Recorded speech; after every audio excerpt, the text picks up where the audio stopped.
എറണാകുളം കോതമംഗലത്ത് വിഷം ഉള്ളിൽ ചെന്ന് യുവാവ് മരിച്ചതിൽ ദുരൂഹത തുടരുന്നു.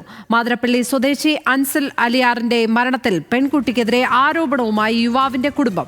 പെൺകുട്ടി വിഷം കൊടുത്തു എന്ന് അൻസിൽ ബന്ധുക്കളോട് പറഞ്ഞതായി യുവാവിന്റെ അമ്മാവൻ. ആശുപത്രി ജീവനക്കാർ എടുത്ത അൻസിലിന്റെ മൊഴിയുടെ വീഡിയോ പോലീസിന് കൈമാറിയെന്നും അമ്മാവൻ പറഞ്ഞു. പോലീസുകാർ വന്ന് ഇവർ ആംബുലൻസ് കയറ്റി ഗർഭവതി കൊടുത്തു. കോതമംഗലത്ത് വന്ന് പോലീസുകാരോട് പറഞ്ഞു, സാർ പെണ്ണ് വിഷം തന്നതെന്നാണ് പറഞ്ഞങ്ങനെ. അത്രേ എനിക്കറിയാവുള്ളൂ. പിന്നെ അതിലുണ്ടെന്ന പെങ്ങളുടെ പിള്ളേരോടും പറഞ്ഞു, ഇവ പെണ്ണ് വിഷം തന്നതാണ്. അനിയൻ ചെറുക്കനെ കെട്ടിപ്പിടിച്ചതെന്ന് എനിക്ക് വിഷം തന്നെന്ന് പറഞ്ഞു. വേറെ ഒന്നും പറഞ്ഞില്ല. അവിടുന്ന് ഇവിടെ വന്നു. ബാക്കിയുള്ള കാര്യങ്ങളൊന്നും എനിക്കറിയാൻ പറ്റില്ല. ആളും ഞങ്ങൾ ചെല്ലുമ്പോൾ കണ്ണൂർക്കുള്ളൂ. കണ്ണൂർക്കും കണ്ണടയ്ക്കും.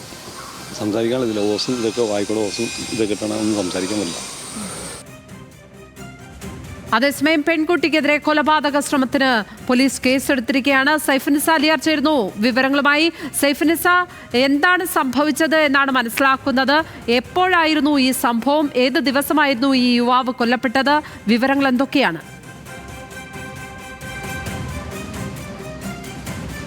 ലക്ഷ്മി പത്മ, ഇന്നലെയും മിനിഞ്ഞാന്നുമായാണ് ഈ സംഭവവികാസങ്ങളെല്ലാം ഉണ്ടായത്. അതായത് ബുധനാഴ്ച വെളുപ്പിന് 4:30 കൂടിയാണ് ഈ അൻസിൽ അലിയാർ പോലീസിനെ വിളിക്കുന്നത്. താൻ അവശ നിലയിലാണ് എന്നും രക്ഷിക്കണമെന്നും പറഞ്ഞുകൊണ്ടാണ് വിളിക്കുന്നത്. പിന്നീട് പോലീസ് എത്തി ചേലാട് എന്ന് പറയുന്ന പ്രദേശത്ത് നിന്നാണ് അൻസിലിനെ ജീപ്പിൽ ആദ്യം കോതമംഗലം താലൂക്ക് ആശുപത്രിയിലേക്ക് എത്തിക്കുന്നത്. ഈ വാഹനത്തിൽ പോകുന്ന വഴിയാണ് അൻസിൽ സഹോദരനെയും ഇവിടെ കിടക്കുമ്പോൾ തന്നെ വിളിച്ചിരുന്നു. സഹോദരനും പോലീസുമാണ് ആശുപത്രിയിലേക്ക് എത്തിക്കുന്നത്. ആ സമയത്ത് പോലീസിനോടും ഈ സഹോദരനോടും തന്നെ അവൾ കൊല്ലാൻ ശ്രമിച്ചു, വിഷം നൽകിയെന്ന് പറയുന്നത് ഇവർ സാക്ഷി മൊഴിയായിട്ട് തന്നെ നൽകിയിട്ടുണ്ട്. ഇതുകൂടാതെ തന്നെ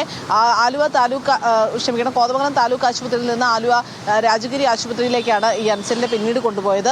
അപ്പോഴും അവിടെ ആംബുലൻസ് ഡ്രൈവറോടും കൂടെ ഉണ്ടായിരുന്നവരോടും അവിടെ എത്തിയപ്പോൾ ഡോക്ടറോടും അൻസിൽ ഇത് പറഞ്ഞിട്ടുണ്ട്. ഇത് മൊഴിയായി ആശുപത്രി അധികൃതർ വീഡിയോയിൽ പകർത്തുകയും ചെയ്തിട്ടുണ്ട്. ഈ മൊഴികളെല്ലാം തന്നെ അടിസ്ഥാനമാക്കിയാണ് പോലീസ് എഫ്ഐആർ രജിസ്റ്റർ ചെയ്തിരിക്കുന്നത്. കൊലപാതക ശ്രമത്തിനാണ് ആദ്യഘട്ടത്തിൽ കേസ് രജിസ്റ്റർ ചെയ്തിരിക്കുന്നത്. ഇപ്പോൾ അൻസിലിന്റെ മരണം സംഭവിച്ചതോടുകൂടി അത് കൊലക്കുറ്റമായി മാറുക തന്നെ ചെയ്യും. ഇപ്പോൾ ഈ യുവതി പോലീസ് കസ്റ്റഡിയിലുണ്ട്. പക്ഷേ ഇവരുടെ പേര് വിവരങ്ങൾ പോലീസ് പുറത്തുവിട്ടിട്ടില്ല. അൻസിലിന്റെ പോസ്റ്റ്മോർട്ടം നടപടികൾ കളമശ്ശേരി മെഡിക്കൽ കോളേജിൽ ഇപ്പോഴും പുരോഗമിക്കുകയാണ്. ഇവർ എപ്പോഴാണ് ഇവർ തമ്മിലുള്ള അടുപ്പമെന്നോ എന്താണെന്നും ഈ ബന്ധുക്കൾക്ക് കൃത്യമായ വിവരം ഇല്ല.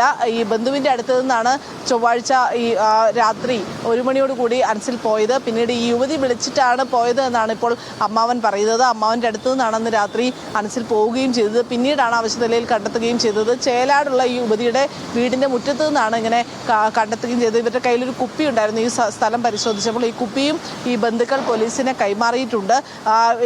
ഇത് കൂടാതെ തന്നെ യുവതി ഈ അൻസിലിന്റെ അമ്മയോടും ഒപ്പം തന്നെ സഹോദരനെയും വിളിച്ച് ഈ അൻസിലിന് വിഷം കൊടുത്തിട്ടുണ്ട് എന്ന് പറഞ്ഞതിൻ്റെയും ആ സാക്ഷിമൊഴികൾ കൂടി ഇപ്പോൾ പോലീസിന്റെ കയ്യിലുണ്ട്. എന്തായാലും കൊലപാതക ശ്രമമാണ്, കൊലപാതകമാണെന്നുണ്ടായിരിക്കുന്നതെന്ന് പ്രഥമദൃഷ്ട്യാ പോലീസിന് ബോധ്യപ്പെട്ടിട്ടുണ്ട്. പക്ഷേ എന്താണ് അകത്ത് പോയിരിക്കുന്ന വിഷം എന്നുള്ളത് കൃത്യമായി മനസ്സിലായിട്ടില്ല. നമുക്ക് ആശുപത്രിയിൽ നിന്ന് ലഭിക്കുന്ന വിവരം അമിത അളവിൽ ഒരു വിഷം ഉള്ളിൽ പോയിട്ടുണ്ട് എന്നുള്ളതാണ്. അതായത് ഈ സാധാരണഗതിയിൽ രക്തത്തിൽ മാത്രമാണ് പരിശോധനയിൽ വിഷാംശമുണ്ടെങ്കിൽ അറിയാൻ സാധിക്കുകയുള്ളൂ.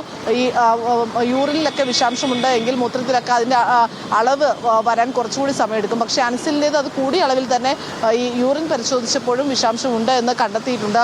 അതായത് അത്രയധികം വിഷം അകത്ത് പോയിട്ടുണ്ട്. 450 ml വിഷം അകത്ത് പോയിട്ടുണ്ട് എന്നുള്ളതാണ് മനസ്സിലാക്കുന്നത്. ബന്ധുക്കൾ ആരോപിക്കുന്നത് ഈ പുല്ലിനൊക്കെ അടിക്കുന്ന രീതിയിലുള്ള കെമിക്കലാണ് അകത്ത് പോയിരിക്കുന്നത് എന്നുള്ളതാണ്. എന്തായാലും കൂടുതൽ അന്വേഷണം പോലീസ് നടത്തിക്കൊണ്ടിരിക്കുകയാണ്. ഈ യുവതി ഇപ്പോഴും കസ്റ്റഡിയിൽ തുടരുകയാണ്. സൈഫുനിസ അലിയാറാണ് കൊച്ചിയിൽ നിന്ന് വിവരങ്ങൾ പങ്കുവച്ചത്.